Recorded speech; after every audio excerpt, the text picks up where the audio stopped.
Okay, everybody, thanks for coming and welcome. I want to share my screen today and show you my friend. Hang on one second, share.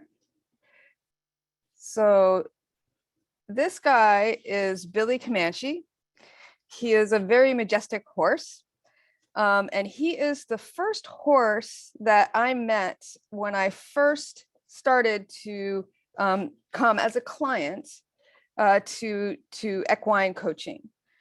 And he gave me my very first, conscious lesson in boundary setting. And what happened was that I walked out into the pasture there and I failed to set a boundary. I didn't do it. And he was coming in really fast. And my coach actually had to step in front of me and put up a boundary. And then she looked at me and she said, like, why didn't you, I gave you a stick. Why didn't you put a boundary up? And the reason was that I was so eager to connect with a horse. I wanted him to like me. And that I have learned is classic.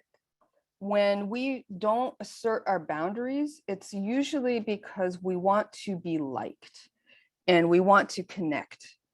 And the truth is that this just doesn't work. So, if it worked, then we would be having a session on like how to be a doormat and how to let everybody like fall all over you. But we're not. We're having a session on boundaries because it doesn't work. You need, in order to have connection, true connection, you need to have respect, because respect creates trust. And that's what allows intimacy and connection.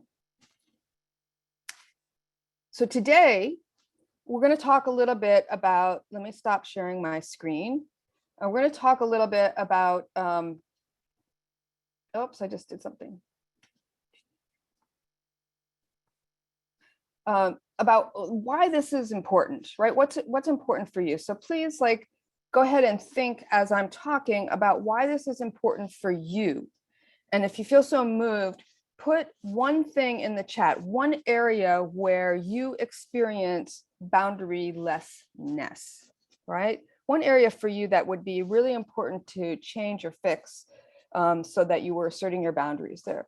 So, because the cost of boundarylessness is that not being able to say no means that your energy is not focused, and it leads to a lack of respect and lower results at home, in the workplace, wherever it is. So if you are in the workplace and your organization or your team roles are not defined, you end up reworking things. You end up with mixed messages. You have lack of accountability. You have conflict. You have stress and lower results. If you're not setting your boundaries, you end up overworking because it's easier to just do it myself. And so you get to overwhelm, you get to burnout, and again, lower results. And I would add to that, the cost of this is your creativity, it's your joy, and it's your life. So it's a big deal, this stuff. In today's program, what we're going to do is I'm going to make some agreements with you before we start, and I'll come back at the very end to those agreements and why that was important. And then I'm going to talk about why this is so hard. Like, why isn't it easy for us? We're really the only animals in the animal kingdom that sits there and goes, oh, do I set a boundary, or maybe I should, or maybe I shouldn't? Will they like me if I set a boundary? The other animals just set boundaries. So why this is so hard. And then we're going to talk about something called the drama triangle and the flip side of that, which is the empowerment dynamic. And then I'll come back to the agreements and we'll do a little question and answer. And somewhere in there, there'll be a demo. So starting with agreements, the first agreement is that I'd like it if you could use a piece of paper and a pen. So if you could scrounge around and find something handy, because there is an exercise that we're going to be doing as we go along. And please, if I've muted you all, but if you have a question or you want to interrupt me, go ahead and unmute yourself or use the raise hand feature. I will be checking in on that now and then and again. If possible, I understand some of you might be eating lunch. Some of you might have stuff on in the background that's distracting. But if it's possible, keep your camera on. That helps me as the facilitator. Otherwise, it's like I'm talking into a hole. So if you could keep your camera on, that'd be great. And the other agreement is that people may, in a question or in the chat, reveal something about themselves. So if you could just please hold everything that goes on the webinar as confidential. You're welcome to share my material, but not what somebody else shared.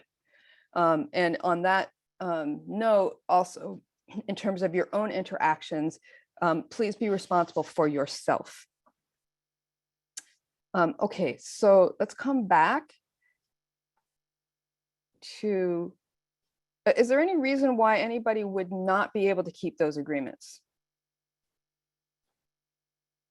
No? Okay, fantastic.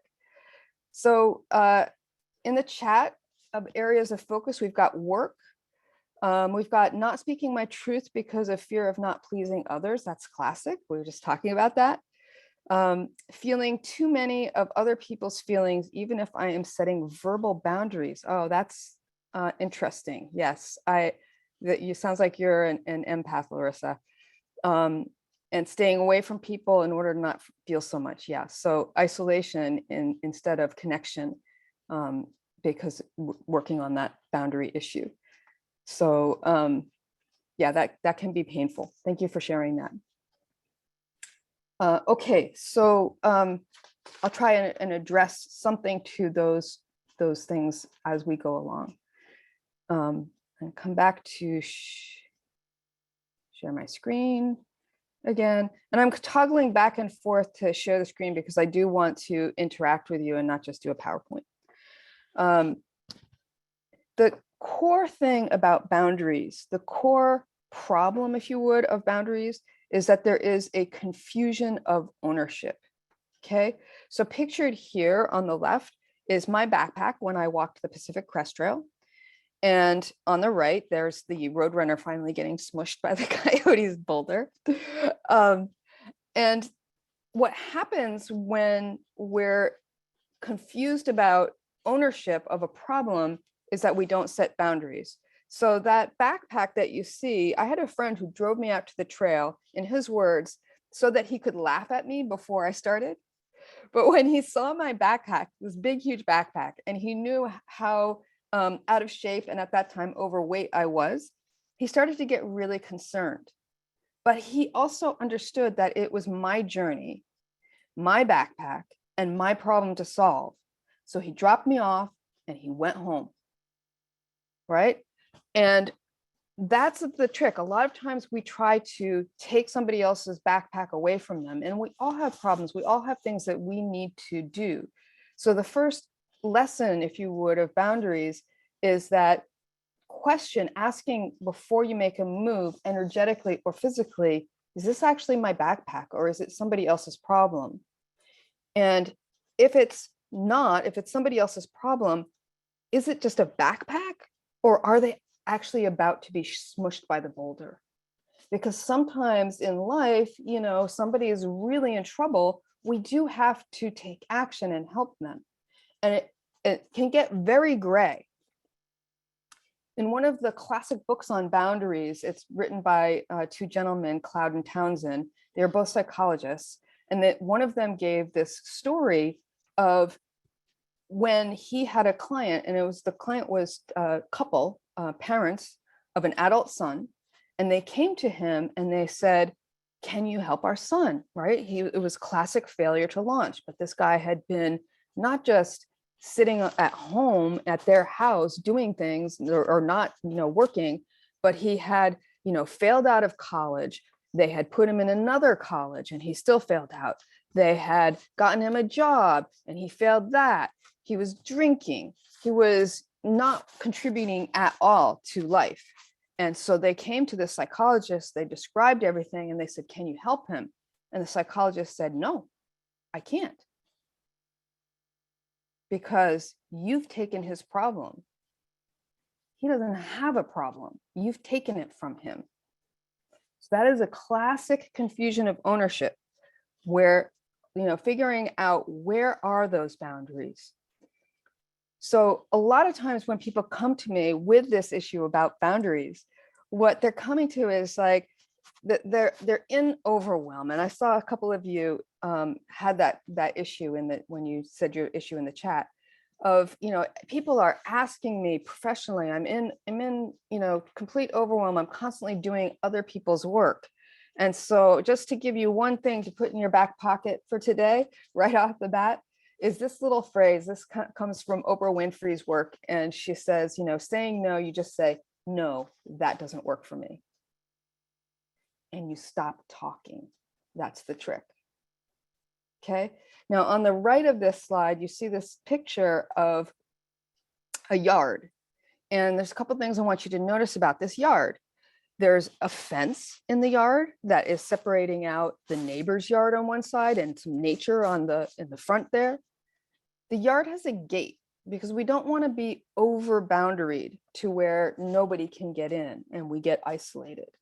So we want to have a gate and we want to decide who can come in and who not. This person, whoever's yard this is, has also chosen which plants she wants or he wants in that yard, right? So within our yard, we have the problem of deciding what we like, what we don't like, and expressing that within our yard. That's our problem. So I'm going to stop the share again. Okay, so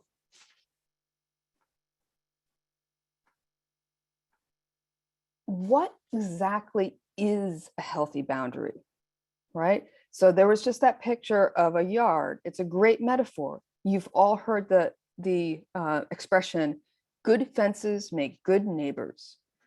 A fence is neutral. It just is. It represents a clearly negotiated agreement. And that's what a good boundary is. It's a clearly negotiated agreement.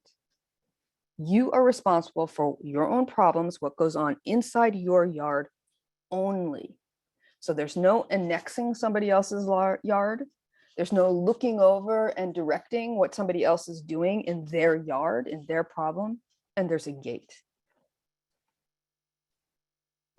So I would like you all, if you could, to please turn your paper to the landscape view and make 3 columns, or if you just have 3 scraps of paper or 3 Post-its, that's fine too.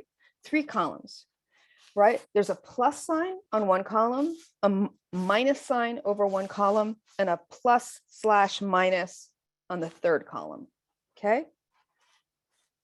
Everybody got that? Great. So in that first column or that first piece of paper, I want you to go ahead and write down a couple of things that give you energy. What gives you energy? This is all good. If it's mixed, it's going to go in that 3rd column. But right now, we're just working on the gives you energy. So to give you an example, I take a walk pretty much every single day in nature with my dog. And this always refreshes me. I always feel better when I do that.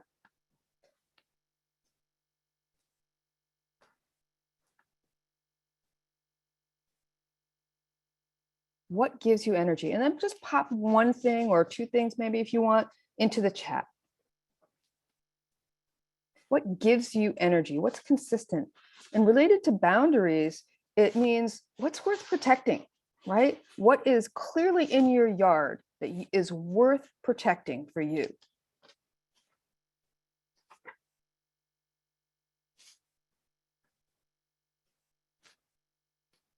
Go ahead and pop something in the chat when you're ready.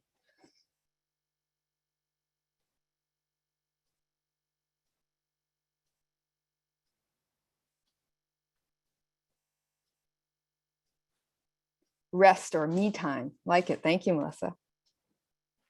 Qigong, yoga. Connecting to a friend. Well, I imagine it depends which friend. So be specific when you're in that column. Collaboration with who? Meditation, beautiful. People that are positive, again, get specific. Who? Looking at my horses, beautiful. Hard to tell these days, going through a huge transition. Okay, Larissa, that's awesome. Thank you for being open about that. Hitting the trail, reading a good book, watching the kids play soccer. Excellent. Okay. So those are the things that are worth protecting. So just put those on hold for a little while. We're going to come back to this exercise periodically as we go through the day.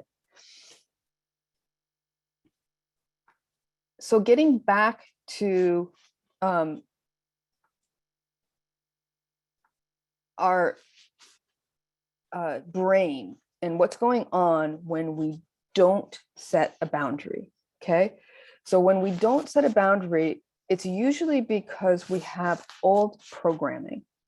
So in this picture, what you can see is that there are 3 areas to the brain. There's the reptile brain, which is called the reptile brain or the brain stem. And it got the name reptile brain because it's exactly the same as what's in an average lizard, right? And then layered on top of that, you have the limbic system, also called the mammalian brain. And layered on top of that, which are frontal lobes or neocortex, okay?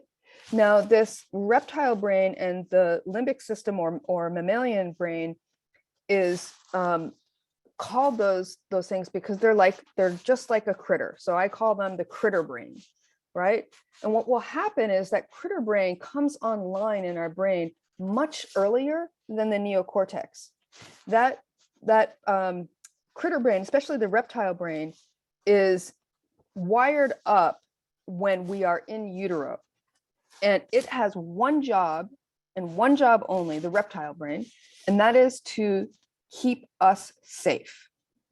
So as long as we are breathing and our heart is pumping, that reptile brain is going to code everything as a success, which explains why when you have a situation where somebody was abused as a child, they often choose a spouse that is abusive, and explains that because weirdly for that reptile brain calculation, that situation feels safer.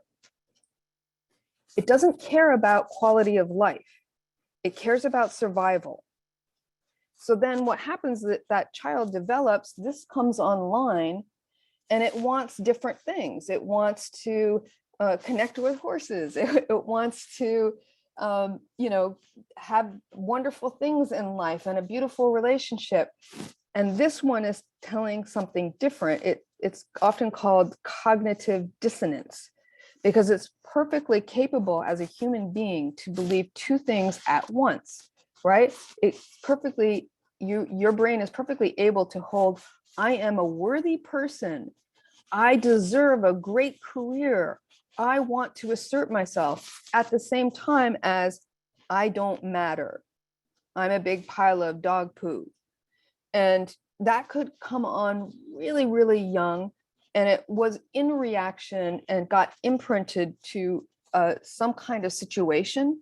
I mean, even the most perfect parents are going to take their eyes off the ball at one time or another. I know some of you have kids, so you know, and our parents were probably not so perfect, and it could be just that, they left the room and that little child decided, I am safer if I'm invisible, right? Or if mom was really, really busy, we thought that we could help if we decided that we don't matter.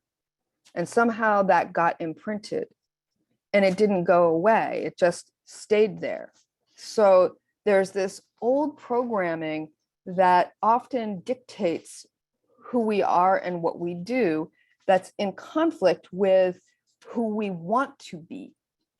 So that's the bad news. The good news is there are a whole bunch of techniques. I am an NLP master practitioner, and those techniques come from that world.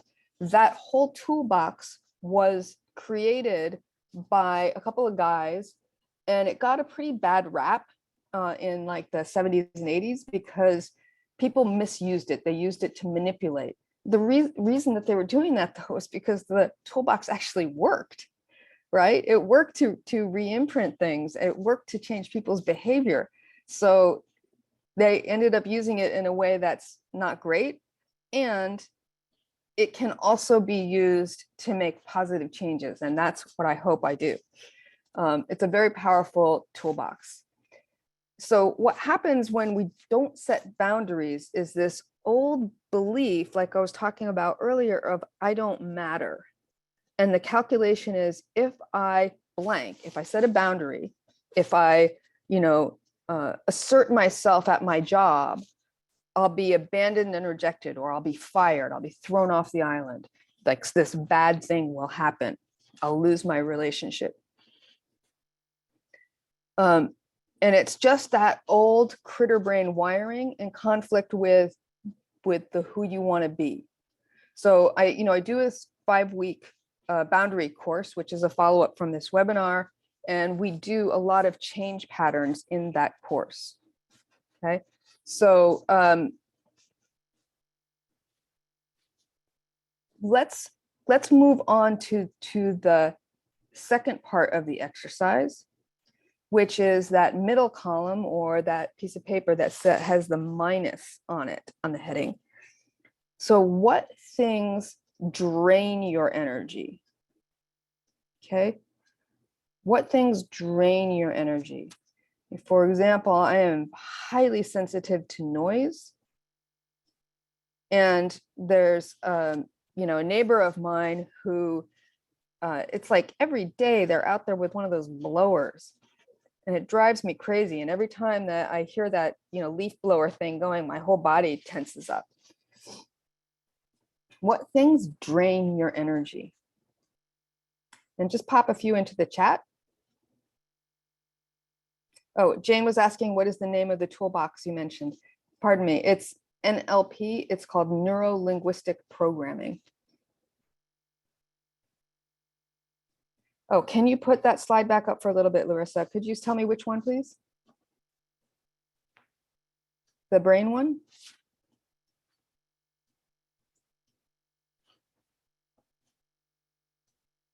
Oh, okay.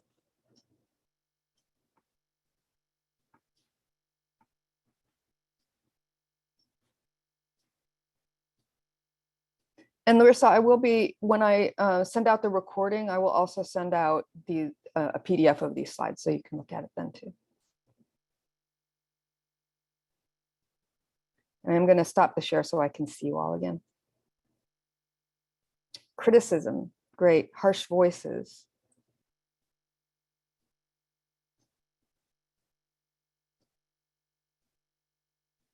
And if there's a particular harsh voice, it helps to get specific again, because when we're specific, then we can actually look at strategies to shift. Lots of hustle and bustle. People who have frantic energy, malls. Mm-hmm.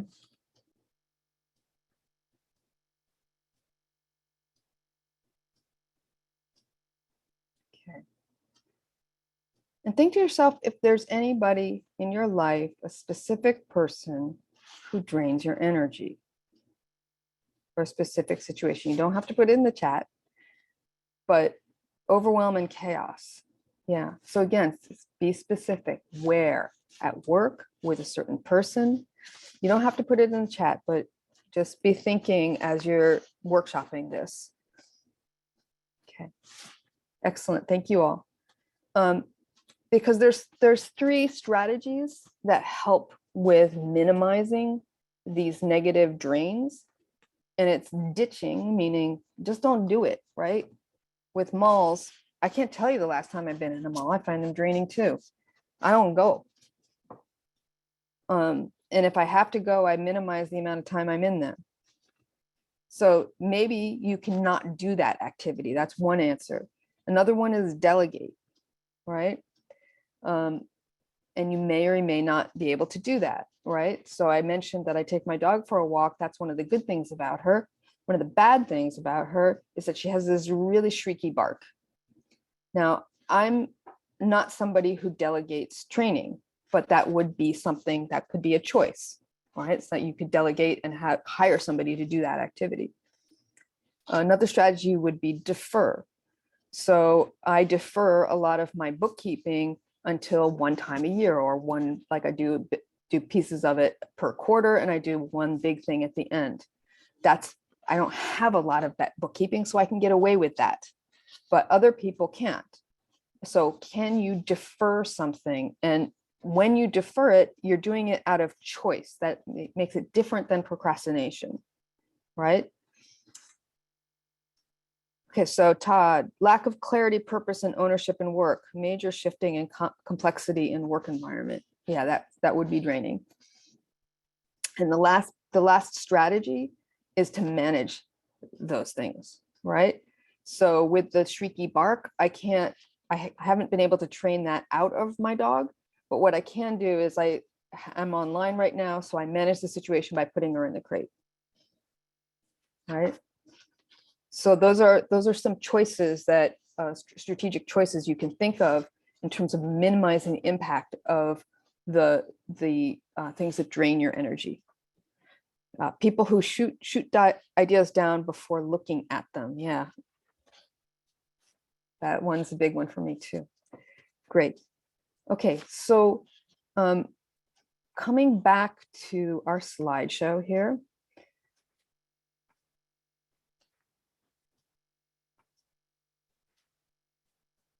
One of the reasons why we get sucked into boundarylessness is a construct that comes out of transactional analysis from like the 1970s.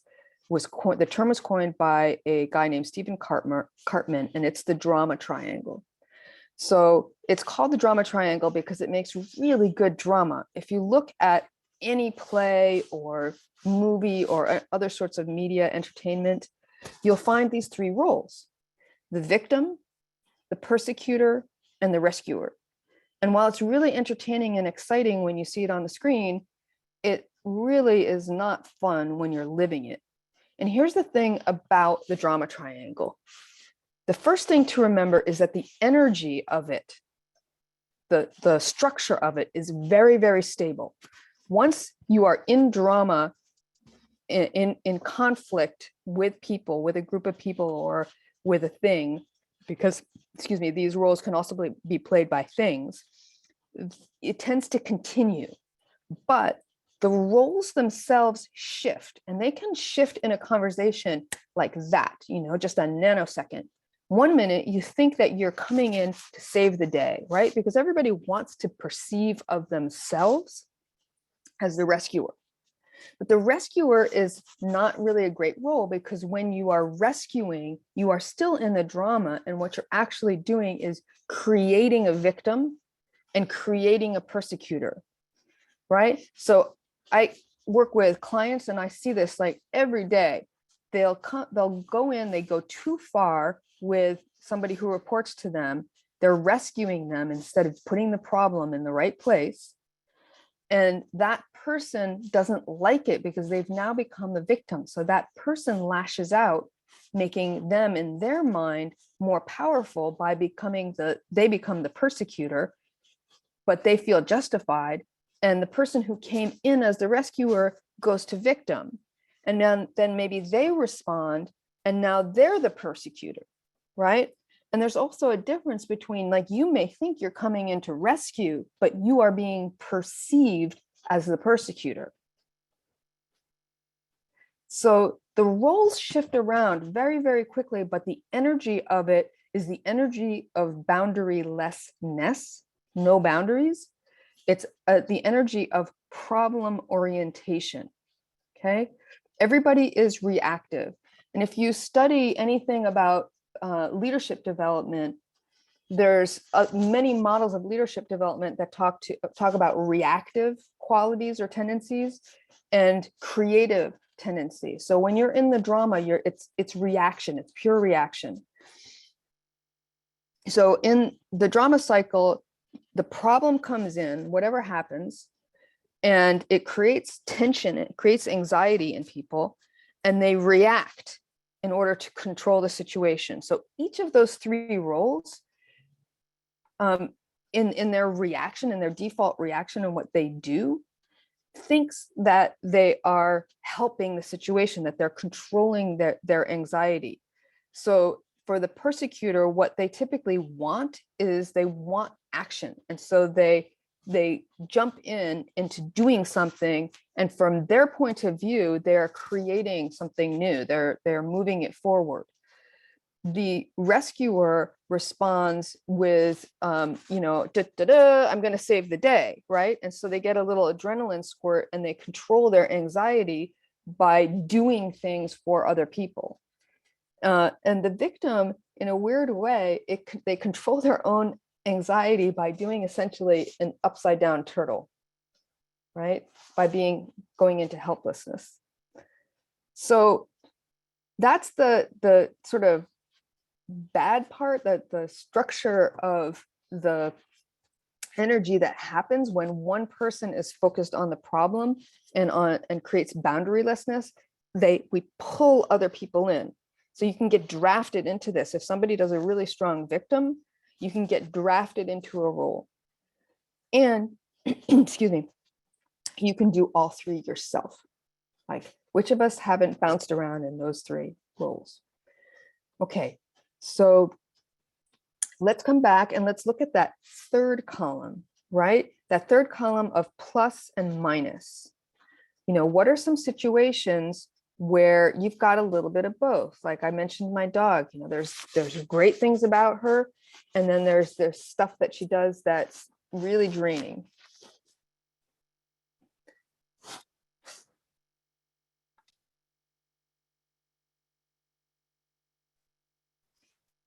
So pop something in the chat that's got mixed. And while you're at it, give it a little bit of a percentage. So with my dog, I would give her like 80% good plus, and maybe 20% or maybe even less bad.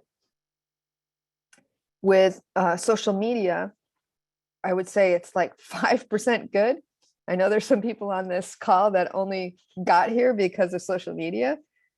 But if I look at my overall time, I'd say 95% of it is a complete and utter waste of time, and it drains my energy. So what have you got that's kind of mixed?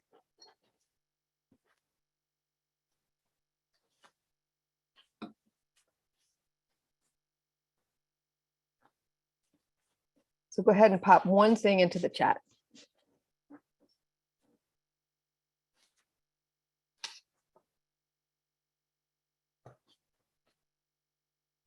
Collaboration, 50% good, creative idea sharing, 50%, I end up taking too much on. Ah, Jane, rescuer.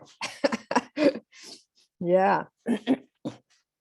So that's the thing. That thank you for being honest about that, because when we see ourselves, the hardest thing is to actually own our own role in that drama. We tend to feel like when we go to set boundaries and we set them from drama, that becomes a really big problem because we're not owning our own contribution to it. Socializing depends on the people, who and how many people. That's right. I agree with you, Larissa. I think we're two of a kind.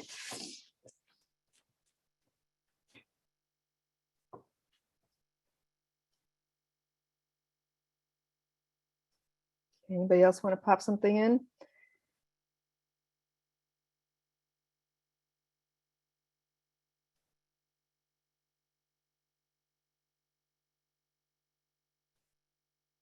Spending time with my family brings me joy and anxiety. Oh, that's honest, Melissa. Thank you.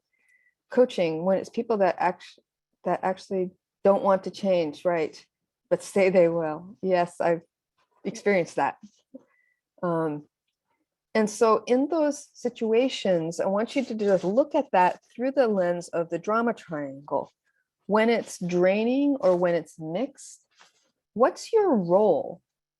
Where are you? What are you getting drafted into? And how, like when you think about your feelings about it, because a big thing in terms of strategically shifting it is to acknowledge our own contribution to it, because the only person that we can change is ourselves.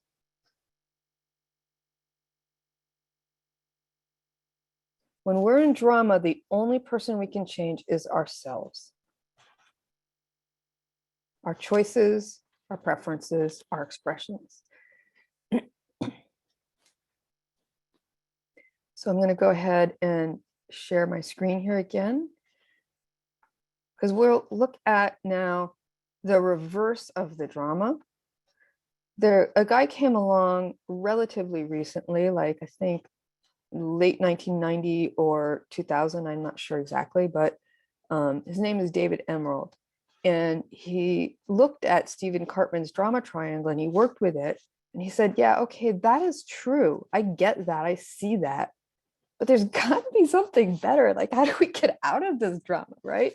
Okay, we get sucked in, but how do we get out? And so he created something that he calls the empowerment dynamic. And he said, if you're in victim, what you want to do is you want to move to creator, right? So this is the empowerment dynamic is outcome focused, where the drama triangle is problem focused. The outcome, the empowerment dynamic is outcome or results focused, like shifting our energy to focus not on the problem, but on who we are being and what we want to create, right? It's not just like shift from problem to solution. It's who we are being. Who do we want to be in this situation? So it's more about the identity. So the victim can shift into creator by focusing on outcome. The persecutor can shift into challenger, meaning instead of going out and making other people do it, challenge people towards, like if they have an accountability agreement, challenge them to keep their agreement, which is different than bashing them about it. And rescuer can shift into coach, right? So that goes back to the adage of, if you give somebody a fish, they eat once, right? That's rescuing. If you teach them to fish, they can eat for the rest of their lives. So shifting from actually doing it for people to helping them do it for themselves. And in the empowerment dynamic, instead of going from problem focus, you have passion, you have your internal why. And I equate that, this is my word here, with your identity, with the who are you wanting to be in that situation, right? And then going from that sense of identity, that why, that personal purpose, to what is it that you are going to create, and then breaking that down. And so, if you're dealing with somebody who's stuck in victim, a lot of times they know what they want, big picture, but they have no idea the path to get there, right? So helping somebody to break it down, or helping yourself to break it down into what's my next right action today? What feels good for me now? What's my inspired action? So when you're with other people, a lot of times if you want to redirect, you can just ask, the meeting is kind of swirling around and people are in drama, there's conflict. It's what actually are we trying to achieve here? Or if you feel yourself drawn into the role, what is the most important thing for me right now? Who do I want to be in the situation? And when we do that outcome focus, we want to have a well-formed outcome. And like I was saying before, the only person you can change is yourself. So a well-formed outcome is initiated and maintained by self. Or if it's a group that you're talking about, it's initiated and maintained by the group. But then there's a we, and there's an agreement that has to be formed. It's stated in the positive, and it's just right, challenge, or chunk size. Okay, so those are the conditions that you want to check. Any questions on that one? So that's something in the 5-week course that starts next week that I go into in a lot of depth, right? Is how do you get to, what are the questions? Because there are, again, that's from the NLP toolbox, that the questions of how do you get to a well-formed outcome. And, one of the things that people will often say is, well, what I want is a good relationship. And that is not actually initiated and maintained by self. What you can say is, I want to be the best, wife, husband, whatever, in that relationship, in that context. I want to have good like I want to do my part to create good colleague relationships. That's initiated and maintained by yourself. And that's what you can work on shifting or changing or putting boundaries around if something has become bad, right? So in the excuse me, class that I teach, we work through the drama triangle. It's a very convenient construct for organizing the different scenarios and the different feeling where you want to actually express boundaries.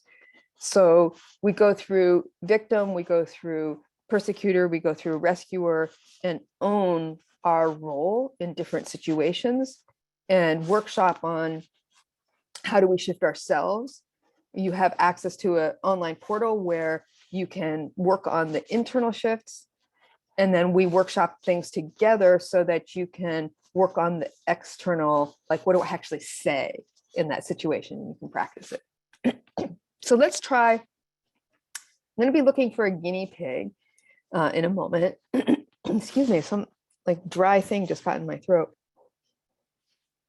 I'm going to be looking for a guinea pig in a moment. So you've been taking notes going down, and I'd like you to just look at your plus, minus, and your mixed columns, the notes that you took, and pick one situation where you think, I'd really like to have better boundaries there. I want to shift this more into the plus column, or I want to, really work on minimizing the impact of this thing that's draining my energy, or I really want to protect this thing that's giving me good energy. I want to have more of that in my life.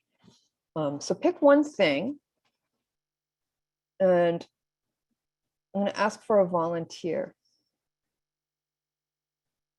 So please use the raise hand, or just do this like this. I'll get my attention too. Who's going to volunteer? So this is the chair of maximum learning. Oh, Ellen, awesome. Thank you. So you can go ahead and unmute yourself. Yes. Thank you for volunteering. And she was the first one on the call, everybody, too. She's getting extra brownie points today. So what are you working on, Ellen? Well, actually, I think this with harsh voices, and it's especially, I have a lovely sister, my big sister, but no, sometimes she's I'm fairly soft, and she's much more, she's absolutely setting her boundaries, and in a quite harsh way. So it kind of tips over into feeling persecuted. Yes, a little actually, and also when I hear her talking with my mom, for example, that is she's not feeling too well, my mother, and this harsh voice, it goes in. I just put this down. It like goes into my nerve system, and I mean I can tell her, I can ask her, please don't.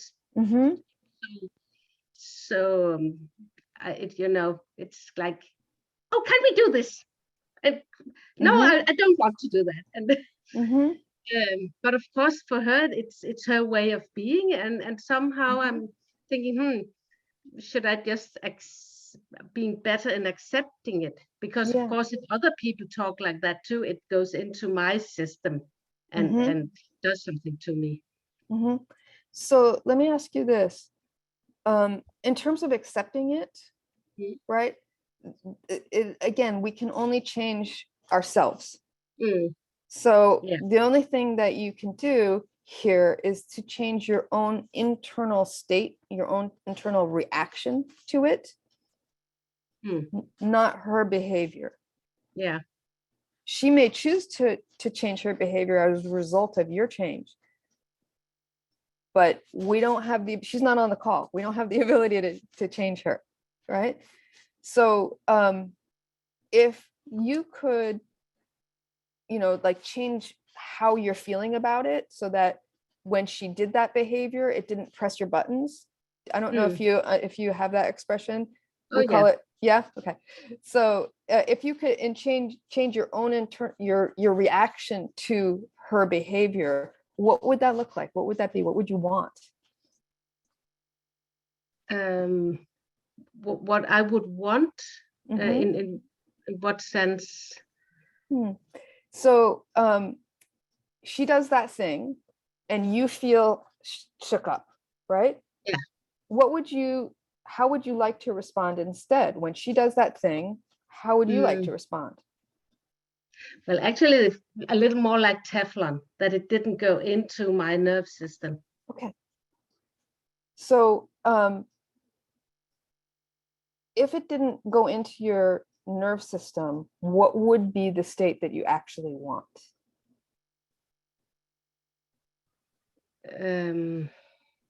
If it didn't go into, that I could be more relaxed, and it didn't, it's like something in me is like tightening up.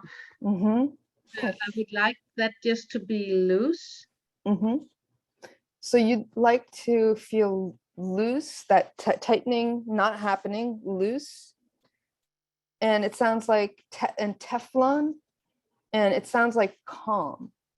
Yeah. I don't want to put words in your mouth, but that's the translation that I make. This like kind of calm, this knot is just loose. Yeah, it could. Yeah, there's a calmness inside myself. Mhm. There was be that. Yes, Mhm. that's right. Okay. So I'm not going to take it further here Mhm. because this is a piece of change work. But I want to notice for you all to notice the shift already, because now this is not about her sister anymore. This is about her being calm in no matter what. Right? So it's becoming an identity piece of I am calm. Right? Mm. This is who I want to be, no matter what's going on outside.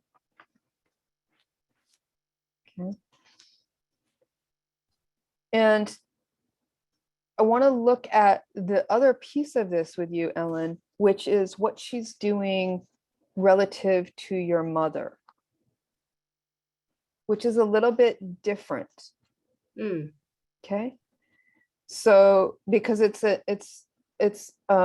falls into the category of, like I was talking about before, of when the conflict or the drama is actually somebody who could be smushed by the boulder, right? Your mother is, it sounds like she's elderly. She's no longer really able to carry that backpack of asserting herself with your sister. Mm. So what might you say or do when you see it? Well, sometimes I talk with my sister about that it's hard, but I have stopped that again because I can't change her. I Mm-hmm. mean it, and then I'm actually thinking, if I think of the triangle, I'm like trying to be the rescuer. Mm-hmm. How can I rescue my mother from Mm-hmm. this? Right. And And there's a yeah, difference between rescuing, and you could either offer to coach your sister so that she doesn't do that if she wanted that, or you could challenge her, yeah, right? In the thing is that so you know horses, and mm, when the geldings in particular, but any horse really, like they'll come over and they'll immediately test your boundary because they're asking into the space, are you the leader or am I? And so they'll come over like the horse Billy Comanche that I showed you in the beginning, and they might like nibble a little bit on your shirt, and it's kind of cute and you like the connection. But if you don't set the boundary, then that nibbling can become a bite, right? that nibbling can become an aggressive move by the horse. And then the horse ends up being labeled as aggressive, difficult, a problem horse, because nobody set a boundary, right? Now with your sister, it's the same sort of thing, where if she keeps grating on your mother and it's actually impacting your mother, so maybe there's an opportunity there for just noticing what is actually the impact. Because it's her daughter, right? Mm. Maybe it doesn't have the same impact that it has on you. Well, I know it. I know it's hard for my mother. Yeah. Okay. So the thing is to call it when you see it, when the nibble happens, not after it, because then, you know, she's not as aware, but like right when it happens, saying, stop, you're making mom nervous. Yeah. Right. That's like one of the pieces with boundary setting is doing it in the moment, or doing it as immediately as possible. Yeah. Okay. And then actually, then something is coming up, because I know then, you know, I could get the slash back and do that's right. I want that. But of course, it's again, I mean. But you've worked on yourself and you've got that Teflon going, and that's a piece that you know, like if you came and worked with me, that we would work on that, like detaching, because that's an old pattern that when that input comes in, that causes you to have that disturbance. Yeah. At one point in your life, that was really useful. And it may be that, you know, I know some people here are very sensitive to energy. And in some contexts, that is a very powerful thing, and that sensitivity is very useful. But having some choice around that, so that we don't always have to have that wiring go automatically to the feeling disturbed, but we can also just let some things pass by. Right. The analogy would be like a prow of a ship, where some wave formations they just pass by. That's the Teflon.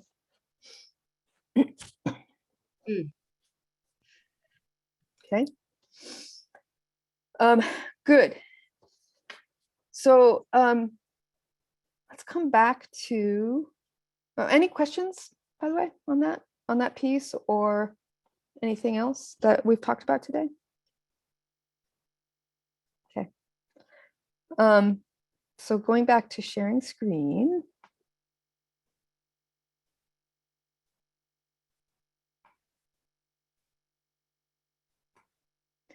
So one of the ways to really work with boundaries, like I was saying, like you want to be very immediate about addressing them with other people. And if possible, to get out ahead of the curve, so that you don't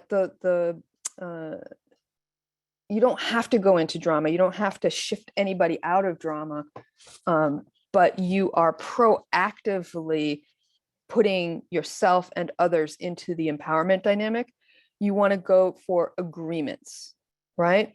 Now, if you remember at the beginning of this call, I had a couple of things that I asked you to agree to: mute yourself, keep your video unmuted if possible.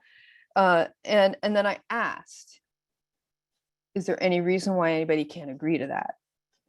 Now, a lot of times what happens, particularly in the workplace, is people give you those agreements and they never ask. And then they become expectations because you didn't actually agree. And expectations are toxic, right? I mean, who wants to just like meet expectations? So when I work with people on culture change, one of the main things or first things that I have to address is not having that word expectation in any kind of performance review or anything, because it just, I mean, what happens, like if you meet somebody's expectations, it's like, so what? Like, Why is that good? But if you agree to something and you fulfill an agreement, you feel kind of good and proud of yourself, right?